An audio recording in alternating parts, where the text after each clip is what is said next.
Good morning, everybody. Welcome to the Leadership 101 class. Good to have you with us this Saturday morning, and thank you for joining on in, and thank you for striving to be your best and grow as much as you can, develop your leadership skills. I firmly believe that all of us are leaders on one level or another, and some of us on multiple levels, and some of us on many levels. So it's good that we're learning, we're growing, we're getting more training. I'm Robert Carrillo. Of course, I approach leadership more from a biblical perspective. However, I have had some formal training as well as a lot of experience.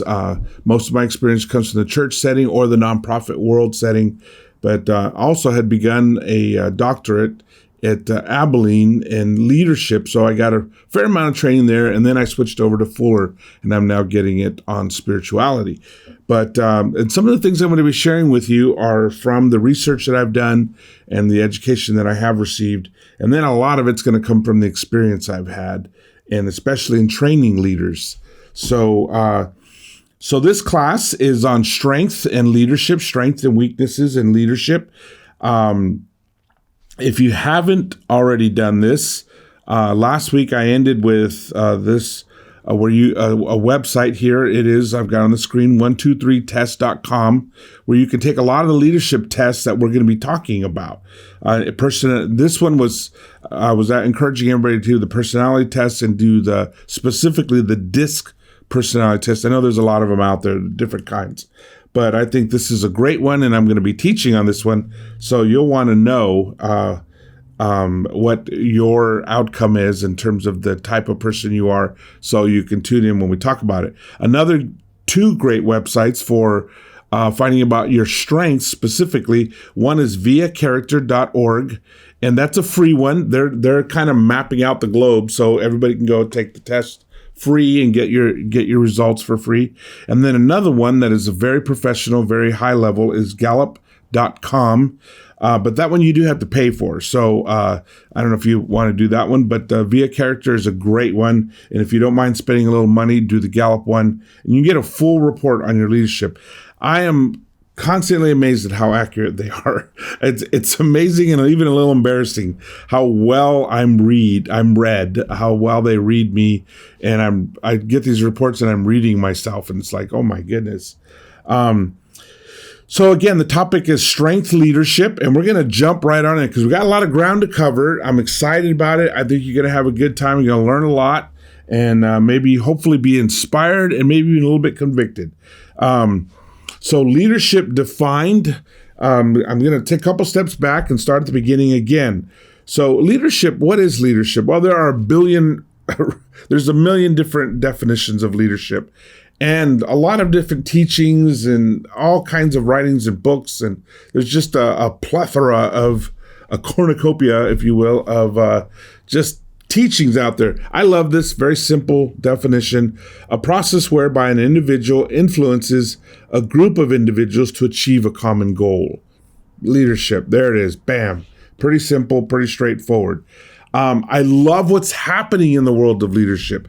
The world of leadership is transforming right now.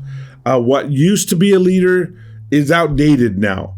And I've seen it in my lifetime. What used to be the leader, the captain of industry, the person who has all the personality and the charisma and all that, has shifted so much. This is what 21st century leadership is more focused on: authentic leadership, people who are authentic, who are real, they're honest. Spiritual leadership, people who are in tune with spirituality. The world's getting over a lot of its hang up with spirituality. And even though it's becoming a post-Christian world, it's not becoming a post-spiritual world. Actually, interest is on the rise in spirituality. Servant leadership, that's huge. That's in. People are writing books. They're talking about it. There's articles coming out about it. And adaptive leadership, which of course would shine right now because the world is changing so fast. If you can't adapt, you quickly become outdated and irrelevant. And there are plenty of companies that got outdated. Just think of Kodak or what was the video one, Blockbuster, and how they used to, they were once the cutting edge, and then bam, somebody sat in a meeting at Kodak and said, "Oh, digital media will never catch ground. Well, let's stick to print." Ha! Somebody said, let's not buy Netflix. They'll never last. Those red boxes won't last. We'll stick to videos.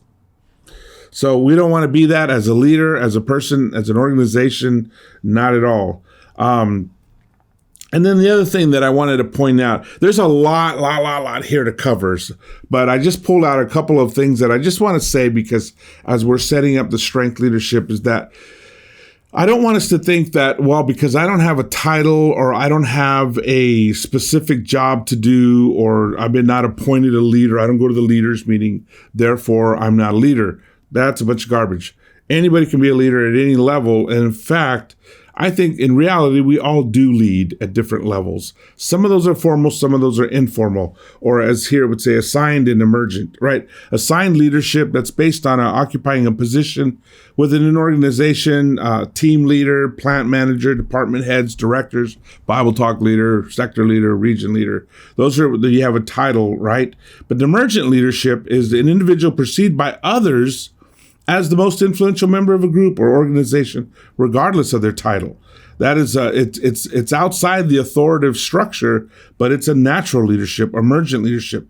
He emerges over time through communication behaviors, verbal involvement, being informed, seeking others' opinions, being firm but not rigid, affected by personality and gender. That the degree at which somebody will raise up is affected by those in the society that they're in.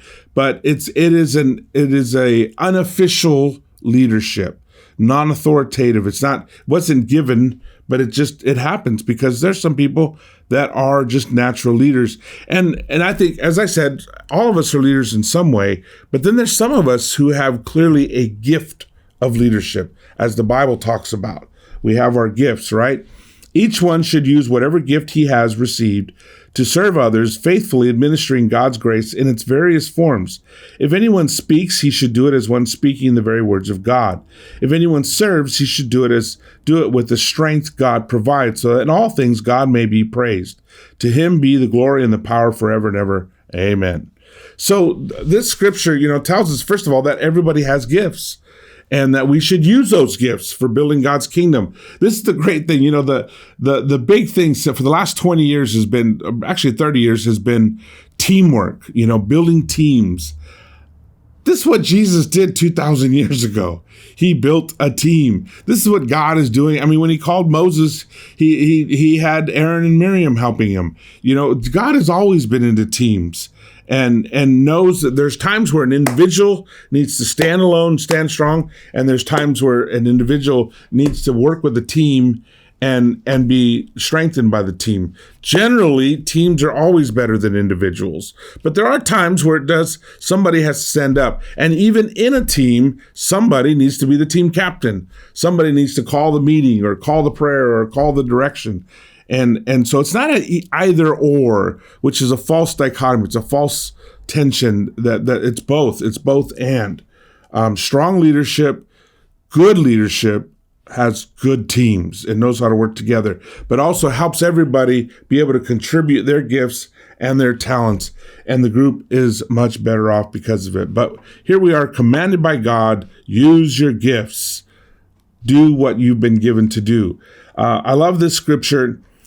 This is about the kingdom of God. Isaiah 65. The wolf and the lamb will feed together, and the lion will eat straw like the ox, and the dust will be dust will be the serpent's food. They will neither harm nor destroy on all my holy mountain, says the Lord.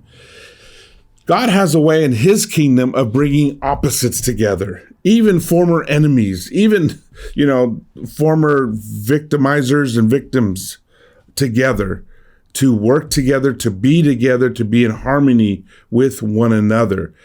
All types it takes to build the kingdom of God. Excuse me. I went backwards there. So always the goal is to love one another. Always the goal is to build up the family of God. Probably one of the most important things in it for any leader is self-awareness, knowing your strengths, knowing your weaknesses. And that's what we're going to talk about for the rest of this class is knowing your strengths and knowing your weaknesses. That inherently makes you a much better leader. One, if you understand your behavioral tendencies and develop understanding of how your behavior affects others. So you know how to inspire, how to encourage, how to strengthen. You know what you do that does that, but you also become aware of what you do that does the opposite of that. Because a leader can also bring a group down, can discourage a group. I mean, I think of there's some movies that I watch them and I think, oh my gosh, think of Lord of the Ring, King Theoden, he's always saying something negative to bring down the group, and Aragorn's always trying to say something positive to give vision and inspiration. You got to know what you're good at, what you're not good at, what will help and what will not help, right? Identify your behavioral strengths. You have to be able to build on your strengths.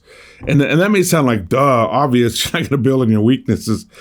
It's amazing how much we try. We spend a lot of energy trying to cover for our weaknesses and build on that. You can't. That's why we have them. So that should motivate us to build a team to help us with our weaknesses. Yeah, we pray, we strive to grow, we try to be better at what we're not good at. But the truth is, if you just, exactly as God told Gideon, go in the strength you have. Don't worry about what you don't have. Don't worry about what you're not good at. Go in the strength you have, and you need to know what that is. Respect and appreciate, understand and value individual differences. This is the beauty of this, is that as you become more aware of self and what your strengths and weaknesses, you become more aware of others and their strengths and weaknesses. And you begin to see what everybody brings to the table. A wise leader really appreciates people that are opposite of them. A foolish, insecure leader just fights with people who are opposite and can't stand them and wishes that they'd all go away. But a wise leader, a secure leader, a good leader surrounds himself with people who are different, surrounds herself and builds her team with people who are different than her, because that way you cover all the bases and you don't have huge blind spots or areas that are huge weaknesses. It enhances strategies for working together. You're able to know who to give what job to. We had a group of kids help us one time in painting our house, and it was amazing because I knew everybody and we'd done all these tests. I knew who was good at details. I knew who was good at moving quickly. I knew who was good at being cautious and careful. And we painted our whole house I assigned the ones who were the cautious types to do the trimming on the ceiling. I assigned the talkers and the people who are more social to do the rollers because they could talk and roll, and it was amazing. Everybody had their assignment. The house looked like it was professionally painted. It had the right people doing the right job. As many people say, if you get the right people in the right seats on the bus, everybody's happy. And that's the way it goes, right? Increase your effectiveness by improving your relationships with others. If you value people, they will value you. If you value people, you naturally will respect them, you'll love them, you appreciate them. Everybody wants to be loved, respected, and appreciated. That's what everybody wants. That's a happy team. And a happy team is a very productive team. A happy team maximizes their efforts. And it's amazing what a happy team that's medium talented will beat an unhappy, super talented team every time, just because they're happy. And you want to build that. To build a framework of understanding behavior in a Christian biblical context. We have such an advantage because we have the Bible. We have Jesus as our example. He is the perfect leader. But, you can miss a lot of what he does if you don't know what it is. I mean, when I studied servant leadership, it was amazing to me how much I saw how Jesus served and the impact of that and how that gets translated to regular life or authentic leadership or I can't think of the word. I just said it. Leadership that will transform and change as adaptive leadership. That's the word. Jesus was an adaptive leader. I mean, he had plans. He changed the plans sometimes in the middle of a paragraph. He said, no, I'm not going to Jerusalem. At the end of the paragraph, he's on his way to Jerusalem. He just changed. Boom. He went. He did whatever he needed to do, whatever he had to do. And this is the thing. Highly successful people, they understand themselves. and how their behavior affects others. They do. They're the most effective leaders do. They understand their reactions to other people. They know how to maximize on what they do well and take advantage of that. They have a positive attitude about themselves and know how to adapt their behavior. This thing about the positive attitude about yourself, I think sometimes there's a false humility out there that we think we're supposed to just walk around going, oh, woe's me, I'm a wretch, I'm a sinner, I'm no good. And false humility, because that's not what humility is. Humility is knowing the truth. Here's what I'm good at. Here's what I'm not good at. I can do really well with this. I do terrible with this. That's the truth. That's the truth right there. And if you know the truth, you know what you can do, what you can't do. And everybody has enough gifts, or as I said in the last class, everybody has enough superpowers that you should be plenty happy and happy with your superpowers. You know, if you're Spider-Man, you should be fired up that you can string those webs, you know, and that you don't need to fly. You can grab onto buildings and sling yourself around. But if you're sitting around whining because you're not Superman and you can't fly, then you're a waste of a superhero, right? You've wasted those gifts. Know what your gifts are and have a great attitude about it. Be confident in who you are. You know, you're maybe not this or this. But you can either marry somebody who's good at that, hire somebody who's good at that, or just have some great friends who are good at that. But surround yourself with people who can help you with those things. And the other things, that's what you bring to the table. And be proud, be loud, be excited about that. That's the way we need to be. And we know how to adapt ourselves to that. Okay, this is what I'm going to do. I'm going to do this. I'm going to do that. Because these are the gifts that God has given me. Whoops, I went backwards. Okay, so this is a knowledge box. I forget there's another name for it, but basically, if you see on the top, it says what others know about you, and then on the right, what others don't know about you, and then on the left, going down the side, it says what you know about you, what you don't know about you. You know, what others know about you, what you know about you, that's what's known. Everybody knows that. Okay, that's what everybody shares. And then what others know about you, and what you don't know about you, that's your blind spot. When other people know things and you don't know them, that's where you get embarrassed. That's where you find out and things are a shock. And there's an easy way to deal with that. Ask people. Ask, how do you think I'm doing? What do you think my strengths are? What do you think my weakness is? How do you think I can do a better job? Those are important questions. The world is all about feedback now. We buy something on Amazon, we look at what everybody else said, right? If it doesn't have more than 4 stars, I don't buy it because there's something out there that's making everybody happy. Feedback makes the world better.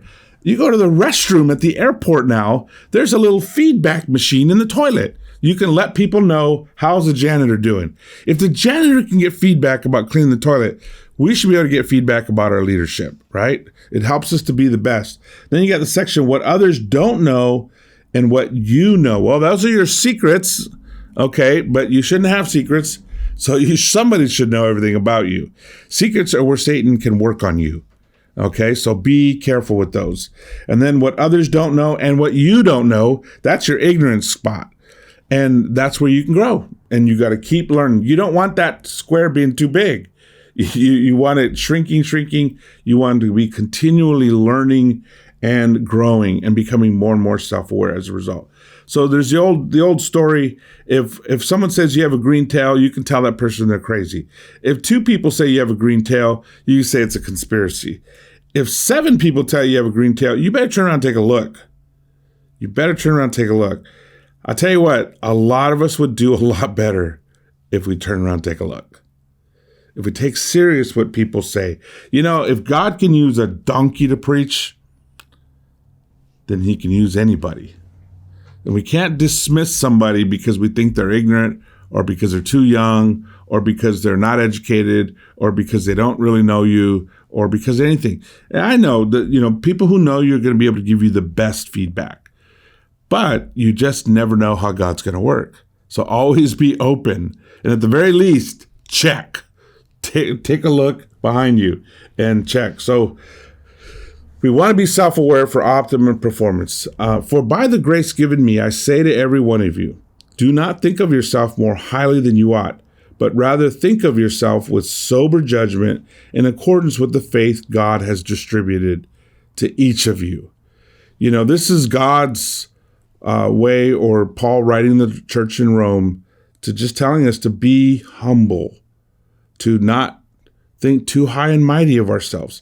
It's easy to do that. You know, somebody once said the two hardest things to deal with are failure and success. Those really are. They're the hardest things to deal with. With failure, we can get down on ourselves and not appreciate the gifts that we have, the strength that we have, all that God has given us. And with success, we can get a little high on ourselves and start thinking that we're pretty awesome and we don't need God that much and we don't need other people and we got it all figured out.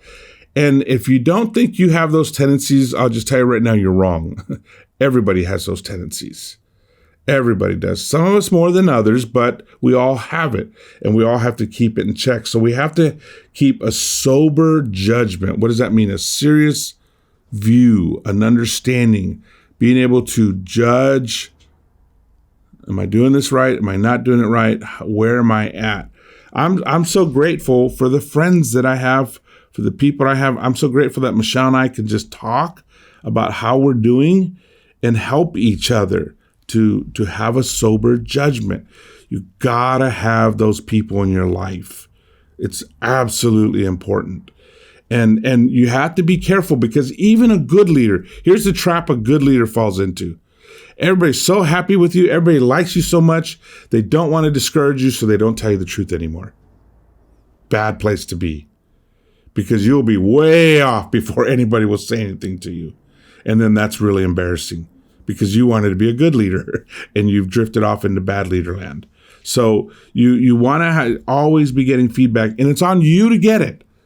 I don't believe in this. Well, you know, the Bible says they're supposed to tell me, and why didn't they tell me? It's their fault. They should have told me.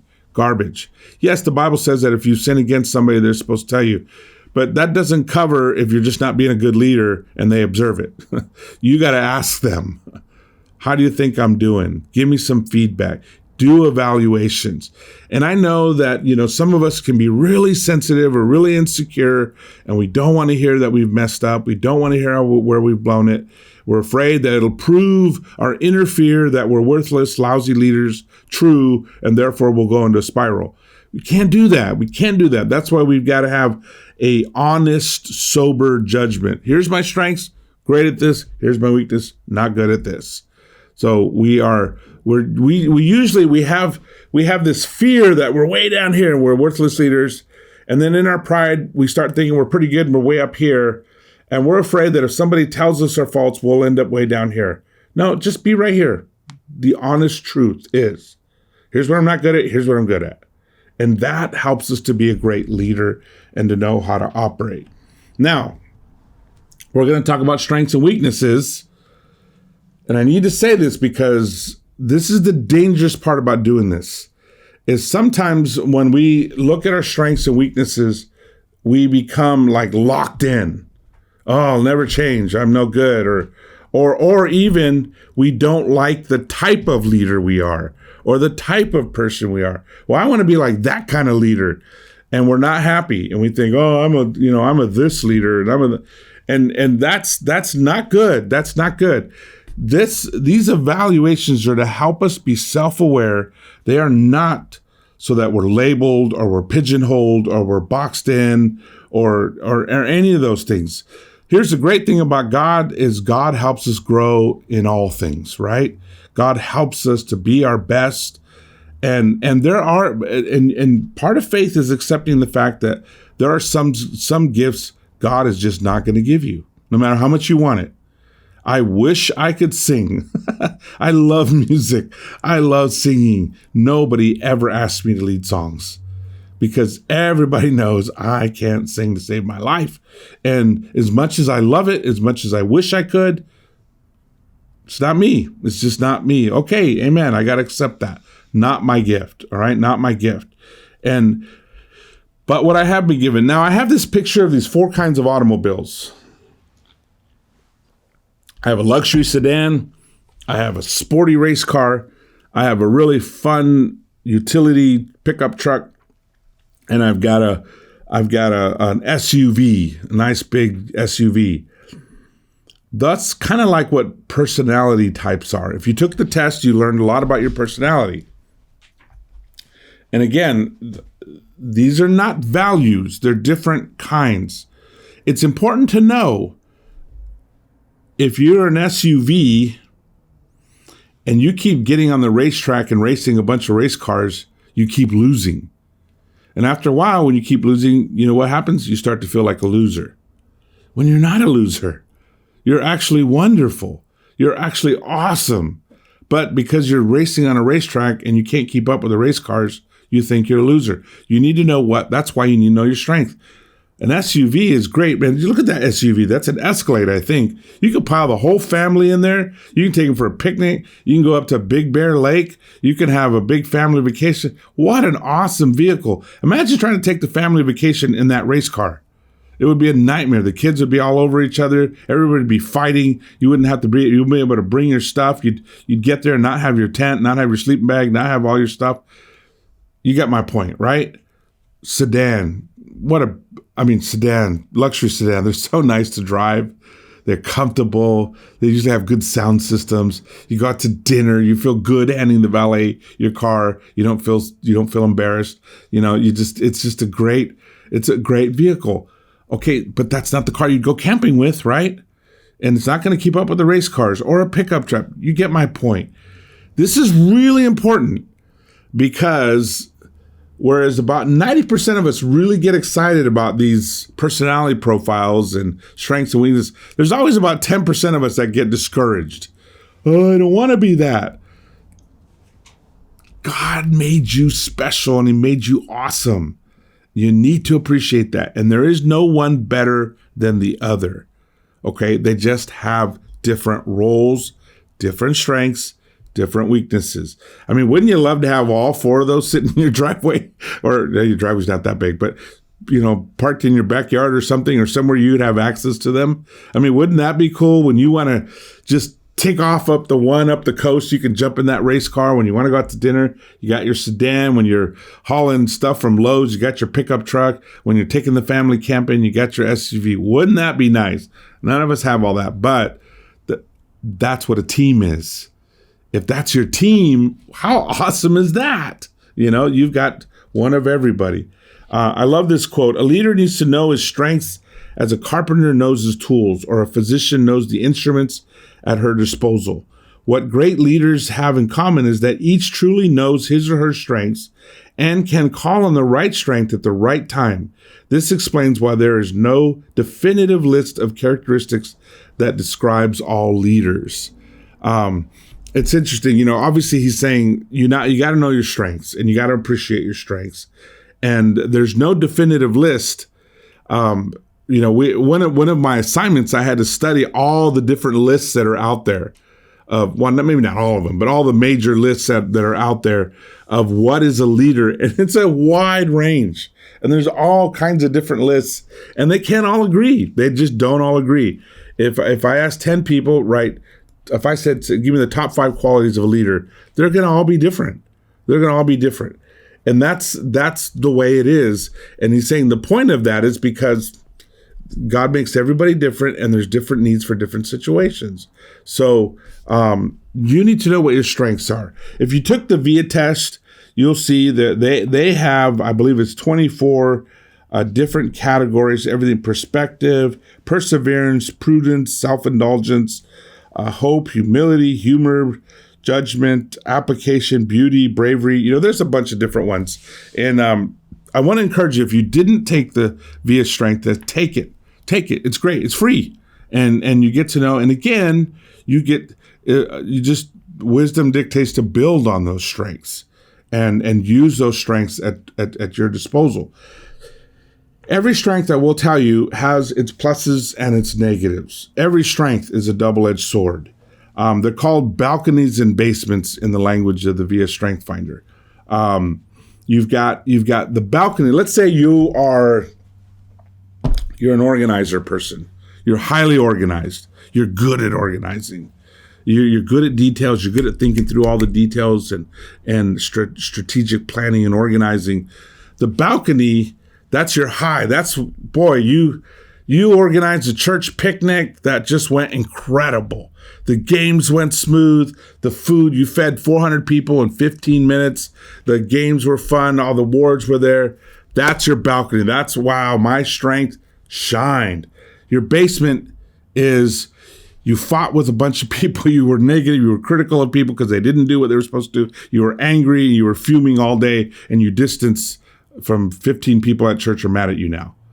Okay, that's the basement, right? So part of learning your strengths is how to stay out of the basement and how to live up in the balcony, how to shine with your gift and not get destroyed by the basement of your gift, the negative side. What that means is you're continually even developing your gift.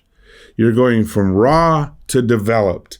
You're going from, I got the Han Solo here, reckless, impulsive, courageous, devoted, passionate, but reckless and impulsive. Here he is later by, I don't know which one this one is, the Force Awakens. He's an old guy, seasoned, with his own business, I think, I hope. I don't know. Maybe that wasn't a good analogy. And, as far as your weaknesses, you got to know what they are and be aware of them. So that way, when somebody does point out your weakness, you're not shocked. Like, what? Me? No way. Yeah, that doesn't surprise me. You can quickly humble yourself. And you compensate for your weaknesses. You pray about your weaknesses, but do not spend all your energy and all your time and your focus on your weaknesses. If anything, thank God for them. They keep you humble. You're not perfect. You're not perfect in the English sense of perfect, flawless. You have your flaws. And if anything, Paul said, boast in your weaknesses, right? Because when everybody knows your weaknesses and you do something great, God gets the glory, right? So don't worry about them. I think we worry so much about our weaknesses and we fear what our weaknesses are saying about us. And a lot of us, especially, you remember the accused and the deceived? The accused are so condemned by their weaknesses that honestly, it keeps a lot of the accused from being leaders when they would be great leaders. Or they get crushed. They get crushed. They get hurt. They get crushed. And they're not able to function as leaders because nobody wants to tell them their weaknesses because they'll go down in a spiral and crash and burn. And you don't want to be that person. You don't want to be the person that people are afraid to tell the truth. But be aware. And so when somebody points it out, you got to be courageous and listen, accept it, deal with it, and move on. Move on. Don't stay there. God gave you a lot to offer. You don't have to cook every part of the meal. You're not good at rice? Let somebody else cook it. You cook the meat. That's what you're good at. You're good at barbecuing? Barbecue the meat. Don't make the rice. You burn it. You mess it up every time. All right? Let somebody who's good at it do it. And then the buffet is awesome. You get my point. You can tell I'm hungry. It's almost lunch.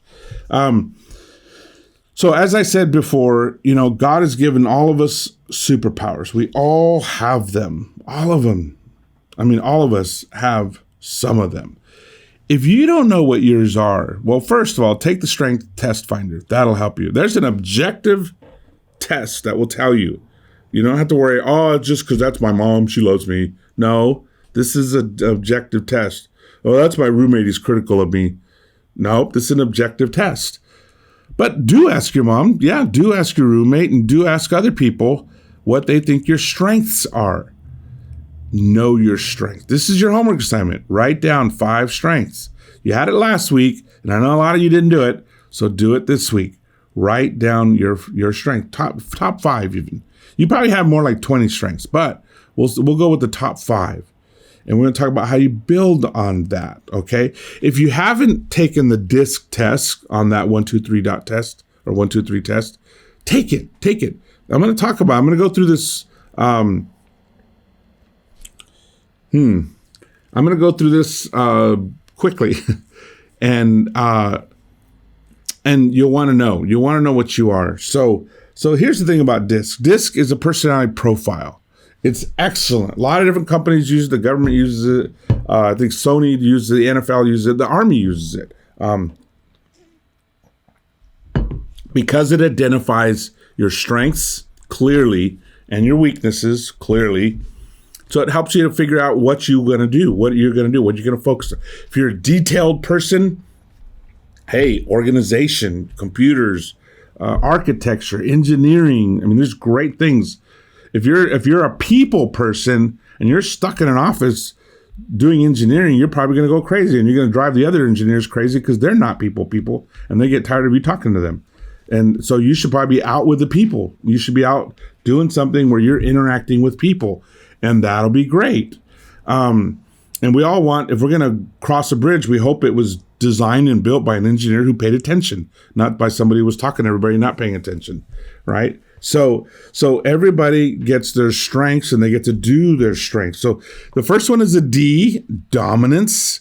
Say, some of you, if you took the test, and what the test reveals, you have a high, a secondary, and then 2 lows. And they're usually ranked as well, 3rd and 4th. The lowest one, and depending on how high and how low, is how strongly they are what I'm about to describe. So if you were a pure D, this is what you would be. Now you also have a secondary which influences, and I'll be talking about all that. But so D is for dominance. It's also for direct. It's also for, I was going to say deranged. No, driven. It's for driven. D. The emphasis of a D is shaping the environment by overcoming opposition to accomplish results. Ds are drivers. They're make it happen people. The classic line of a D is, I want it done, and I want it done right now. All of us have had D bosses or D teachers or Ds in our lives. Some of us were raised by Ds, Ds, and some of us are Ds, where we want things to get done. We're productive people. We're make it happen people, and we like things to happen. The emphasis, as I said, is on shaping the environment, getting results, causing action, accepting challenges, making quick decisions, questioning the status quo, managing trouble, and solving problems. Ds, they tackle it. They go for it. They tend to be more aggressive by nature. I love separating the groups whenever we do this workshop. I've done this workshop all over the world with all kinds of different people. It's always obvious who the Ds are. They're loud, they're aggressive, they're the first ones done on whatever task I give them. And they always, and without knowing the definitions, I asked them all to come up with a name for their group. And these always are, we're the dynamic ones, we're the dynamos, we're the destructors or whatever. They always got some aggressive name. And they are, therefore, oftentimes are the first leaders. They're the ones, because these are engines. You need them. They will make sure the group gets it done. They're the ones looking out there watching the meeting. Are we done yet? Are we finished? They're the ones that are, come on, let's be, we don't need to sit here and chit chat all day. We got to get something done. So the high D overviews, charismatic, they tend to be, draw people just because they tend to be very confident. And they tend to be high ego. They're oriented, results oriented. They're motivated by challenge. They're usually not afraid of challenge. They'll take on a challenge. They don't like being taken advantage of. In fact, they'll come out swinging if you try to take advantage of them. And under pressure, they may show a lack of concern for others. They will run over people to get the job done. What's more important to them is the job is done on time and excellently than how does everybody feel about it. That's not important to them. And now, obviously, a Christian D is going to learn to be a little more sensitive, a little more caring. And if you're one of the people-oriented letters, that makes you more sensitive, and it tames your D a little bit. Characteristics of high Ds: strong-willed, causes action, challenges status quo, problem solvers, focus on results. They need variety. They get bored. They'll sometimes overstep authority. They'll check authority, or can be argumentative. Sometimes they don't carefully weigh out the pros and cons because they want results so quick, so done. Done so fast. Can be insensitive. D's oftentimes, if of all the whole group of personality profiles, they're definitely the ones that have to apologize the most because they tend to run over other people. And they overemphasize winning. D's love to win. Usually when I give the test out to determine, almost every time there's a couple of D's go, done, finished, I'm done, and tell the whole room just to let everybody know that they finished. Biblical advice for D's: be gentle, don't be bossy, control your feelings. I'm going to give you this material so you don't have to be scrambling trying to write all this down. Have a servant's attitude. So that's a D. So, raise your hand if you're a high D. A lot of us are. I know that. How about I? The I is for influence. Their emphasis on shaping the environment by influencing or persuading others. The classic line of an I is, let me tell you what happened to me. I's are storytellers. I's love to tell you about themselves, their lives, what's happened. They're people. They're connectors. They love to connect with people. They'll chit chat. They're the ones that'll sit out in the parking lot and talk for another 45 minutes after the meeting. That's probably an I. They shape their environment by persuading and influencing others, contacting people, making a good impression, being articulate, creating a motivational environment, entertaining people. A lot of entertainers are high I's. A lot of entertainers, they're high I's. When I'd split up the groups and by letters, and of course I hadn't taught them yet what they are or what their names are, the I's would always have these names like, the Invincibles and the Inspirers, or they would come up with names that describe themselves, and they're also the loudest group. They're the most talkative. I'd split everybody up into groups, and then I would have them tell me the name of their group, and the D's would, they would be, and tell me the name, and then the I's, they would all cheer themselves and applaud for themselves, and just tell you all about themselves. By the way, I'm a high I. I'm a people person.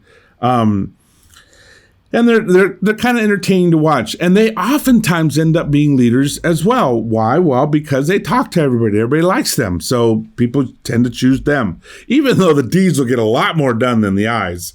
But everybody likes the I's. They feel secure with the I's. And I's are generally good listeners. Because they're interested in people. They're curious. They'd rather talk about themselves. But if they're interested in you, they'll listen to you. High I overview. They're optimistic, people-oriented, social recognition. They like the group to love them. What's their basic fear? Social rejection. I's get hurt. I's get really hurt. May become disorganized. I's tend to do too much. Classic I thing, lose their keys, lose their wallet, can't find where I left my notebook, where's my computer, where's my iPad. That's an I, because their brains are going all over, they're talking to everybody, and they're not paying attention. Characteristics, good communicators, encouraging, persuasive, salespeople. A lot of salespeople are I's. Hello, they talk to you like you're their best friend. You're like, I don't even know you, buddy. Spontaneous, impulsive, good leaders. A lot of my best friends are I's. Shane Engel, Wade Cook, they're all I's. We get together, we can talk for hours and come out of a meeting and be like, that was a great meeting. And the one guy who's a D's like pulled all his hair out because he's like, we didn't get anything done. And I's tend to be creative. A lot of creative people are I's because, again, the brain flowing freely. And dramatic and emotional. It all kind of a package deal there. So if you're a DI, you're probably very driven, but you're good with people. That's a lot of leaders are a D and an I, or a combination, or an ID. People-oriented, but also very driven. A lot of the best leaders are ID, DI, ID. Potential weakness, they can be careless and disciplined, forget the rules, not time conscious. They talk too much a lot of times, speak too long in classes, may shift responsibility for mistakes. They tend to believe their own propaganda. They tend to judge themselves by their intentions instead of their actual actions. So they tend to think of themselves as good guys. They listen when it's convenient. Biblical advice: be humble, control your speech, be more organized, be patient. Okay, now S's. S's are steady, solid. You can count on S's. They're always there. They're always dependable. They get it done. They cooperate with the S's are the glue of the universe. S's get along with the I's. S's get along with the D's. When you have high I's and high D's, sometimes they clash because D's are trying to get things done. I's are trying to connect with people, more worried about how people feel. D's don't care how people feel. They want to get things done, and they tend to clash. The S is usually the middle guy, saying, come on, guys, let's find a happy medium here. They demonstrate patience, specialized skills. They're very methodical. S's tend to be methodical. They have a way of doing things. The older they get, the more methodical they become. They're good at helping others. They perform in consistent manner. You can count on S's. The world would fall apart without S's. They're just solid, steady, showing loyalty, very loyal, good listeners, stable work environment. The S, the classic S, we're all in this together, so let's work as a team. They're great team members. They're the strength of a team. It gets it done. Of course, they're the characteristics: predictable, thorough, loyal, understanding, dependable, consistent. Weaknesses, they don't like sudden change. They struggle with sudden change, especially when it's an I who just keeps flying by the seat of their pants, and changing things last minute. It takes them a little time to adjust to change. They can be pessimistic. Sometimes they need to learn to say no. Sometimes they over volunteer and they get stretched. I'm starting to think of some people in my mind here. And they're very reluctant to express their opinions and their thoughts because they don't like rocking the boat. And sometimes they need to be more initiative. They need to speak up. Truth is the group would benefit greatly if they would speak up more if you're a high S. So you're consistent, team-oriented, maintain the status quo. You don't like instability or change. And under pressure, they can become overly willing to give in. Probably the biggest thing about S's, their weakness is they just have to speak up more and assert themselves a little more. So C's, last one. Conscientiousness. C's are the conscience of the universe. C's are the ones that get us all to heaven. Their emphasis is on working conscientiously within existing circumstances. They ensure quality and accuracy. A lot of times people are SCs or CSs, and a lot of people are DIs or IDs. Now, they can go the other way too, and you'll know by your test, but they tend to because they're on the same side of the spectrum. So C's classic line, can you provide me documentation for your claims? They check things. They're fact checkers. Okay, you I's, don't just tell me all this stuff. Prove it to me. Work conscientiously within existing circumstances to ensure quality. Their tendencies, they're good at concentrating. They're good at details. They're good craftsmen. They're good artisans in the sense that they will take the time to make something great. They're diplomatic in that they don't get all pushed out of shape necessarily. Long as things are good, long as things are quality. They love to check for accuracy. C's can be engineers. C's can be finance people, accountants, CPAs, because they don't mind checking to make sure everything is accurate and correct. They think very analytically. They use indirect approaches because they generally don't like conflict, although they tend to be the cause of conflict only because they don't let D's and I's get away with stuff. They're usually the brakeman. Using a systematic approach to situations. Biblical advice this is for S's. I'm sorry, that got confused there. There we go. So high C overview, characteristics, orientation, logical, analytical, precise, perfectionist. That's a weakness of I's. They can get paralysis of C's, paralysis of analysis. Diplomatically good, very organized, tend to be quiet, reserved, self-competitive. They want to be their best. Potential weakness, they can not be very inspiring. They can end up being the brakeman in the group, which is a bummer for them as much as it is for anybody else. They tend to avoid risks because they want things, they value excellence and quality over speed and productivity. They can suffer from analysis paralysis. Sometimes they need to loosen up and lighten up. They don't tend to delegate well because they want everything done right. Biblical advice for C's: be more positive, avoid being bitter or critical. C can stand for critical sometimes in a not good way. It can also stand for critical in a great way, that they'll analyze and critique themselves as well. And sometimes and nobody beats up a C like a C.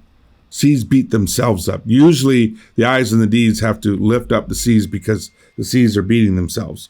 They could learn to be more joyful and not to worry so much. So this is kind of the spectrum overall. I'm going to send you this. You can look at it. You can go over it and learn a lot from it. And at some point in the future, I want to do a workshop where we really get into this, because there's some fantastic applications to relationships, roommate relationships, marriage relationships, dating relationships, to leadership training, parenting, all of that. Lots of great, like even how to communicate. Once you figure out what you are and what your family members are, there's a lot of great advice about how to communicate with each other. And I'll close out with this, that there's just, the power of diversity is incredible. And this is a whole nother class on diversity, really more than one class, but the power of diversity, bringing the different talents together makes a great team. The different experiences, the different kinds of intelligence. I don't know why money's on there. That's funny. But a great diverse team can beat an all-star team. I mean, you've seen or experienced all-star teams that just fall apart because everybody wants to be the prima donna and everybody wants to be the show-off. And whereas a well-diverse team with D's, I's, S's, and C's, mostly S's, a couple of C's, a couple of I's, and a couple of D's, man, what a great team. So I have a lot more material on DISC and leadership on my website, thewayofthepilgrim.com. Join us in the journey. Look it up. But I will send you all the some of the handouts to this so you can take a look at it. I know I went through it very quickly. I was trying to keep the class under an hour.